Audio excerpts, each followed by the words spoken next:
Hello et bienvenue dans cette vidéo dans laquelle je vais vous montrer comment vous pouvez déployer un script que vous achetez sur GStartup. Retenez que nous vendons deux types de scripts. Le plus souvent le script React et le script PHP. Les React, ce sont les scripts qui ont les bases de données sous par base, d'accord, et les scripts PHP qui sont déployés, qui ont les back-end Laravel. Alors, dans cette vidéo, nous allons déployer un script PHP. Alors, vous allez vous rendre sur l'espace Hostinger. Une fois sur Hostinger, vous allez cliquer sur Add Website. Vous choisissez la troisième option qui est Custom PHP HTML Website. Vous cliquez. Étant donné que moi j'ai déjà mon site, je clique sur Dashboard.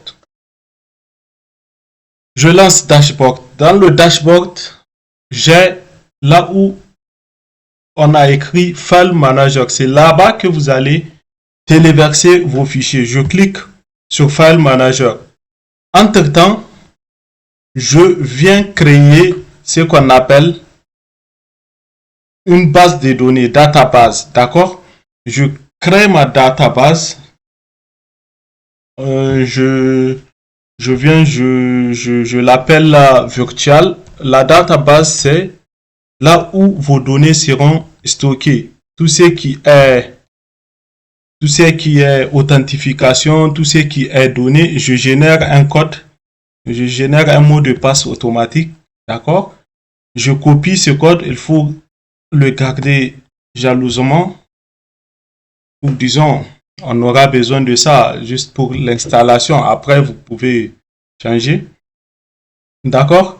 Maintenant, je suis sur mon file manager. Je clique sur public HTML. Normalement, vous devez téléverser le fichier que vous avez acheté ici. Si c'est un dossier, vous cliquez ici. Le plus souvent, ça va être du zip. Vous cliquez sur zip, d'accord? Moi, j'ai les dossiers que vous voyez ici, ce sont des répertoires de sous-domaines, d'accord? Donc, je vais installer le logiciel sur un sous-domaine. J'ai déjà téléversé mon fichier, d'accord? Une fois que vous l'aurez téléversé, bon, on va reprendre l'opération pour que vous puissiez voir. Une fois que vous aurez téléverser le fichier, vous allez cliquer comme ça. Vous allez cliquer sur Extract. D'accord? Ensuite, vous mettez du slash ici. Une fois que le slash est fait, d'accord? Vous regardez le dossier que vous aurez. Vous faites un CTRL A pour tout sélectionner. Ensuite, vous cliquez sur Move. D'accord? Move File, donc déplacer. Il faut prêter attention à ce que ça soit votre répertoire qui est à la fin, au lieu que ça soit un dossier. Pour mon exemple, ça doit être virtual. Pour votre exemple, ou disons pour votre cas, si c'est sur un domaine, ça doit être public HTML qui est à la fin. D'accord? Je clique sur Move. Une fois que c'est fait, je tape le nom. Je tape le nom de mon site, d'accord? Je tape le nom de mon site. Et voilà, le processus d'installation est déclenché. Je vais cliquer sur Start, d'accord? Ici, le système vérifie la conformité ou si le serveur est adapté, d'accord? Tout est OK parce que tout est en vert, d'accord? Ça me montre que c'est OK. Je clique sur Next. Au niveau du nom de l'application, je choisis le nom de mon application, d'accord? La base de données, vous allez copier le nom de la base de données qui est ici. D'accord? Vous allez copier le nom de la base de données. Ensuite, vous le collez là-bas. D'accord? Le nom de ma base de données, c'est ça. Le deuxième nom de ma base de données, c'est ça.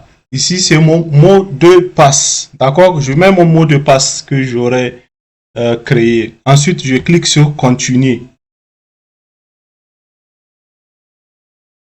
Ok, ici on est bon. J'ai mon système qui a été mis en place. Je clique sur Migrate pour affecter les bases de données ou disons les SQL dans la base de données.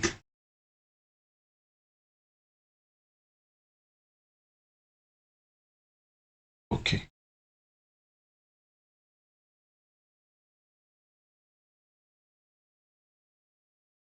Je constate qu'il y a un souci. La base de données ne s'est pas installée entièrement. Il se peut que dans la base de données, il y a un problème d'accès. D'accord? Donc, je vais revoir mon mot de passe. Il se peut que c'est erroné ou le nom de la base de données. Virtual, je copie. Je copie le nom, je colle. Je vérifie le mot de passe. Je change carrément le mot de passe. Changer le mot de passe. Je mets un autre mot de passe. Je copie. Je fais update. D'accord? Je viens ici. Je fais CTRL V. Ensuite, je clique sur continuer.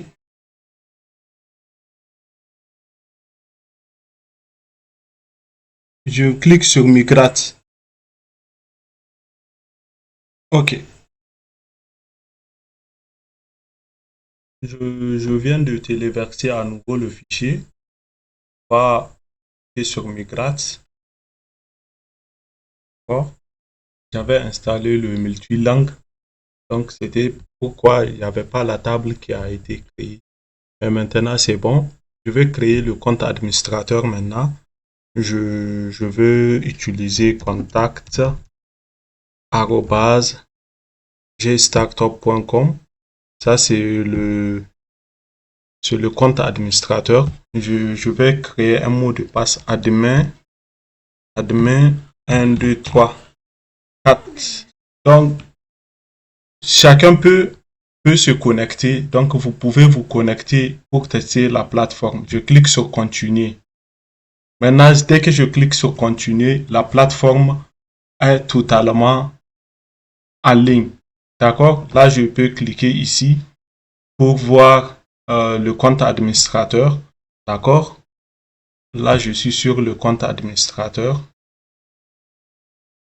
Donc, c'est une plateforme de création de cartes virtuelles. Pour ceux qui seront intéressés, ils peuvent l'acheter et l'installer. Vous avez vu comment faire l'installation. Donc, je vérifie bien si le multilangue est bien connecté. Oui. Donc, voilà ce que j'avais ajouté comme dernière modification.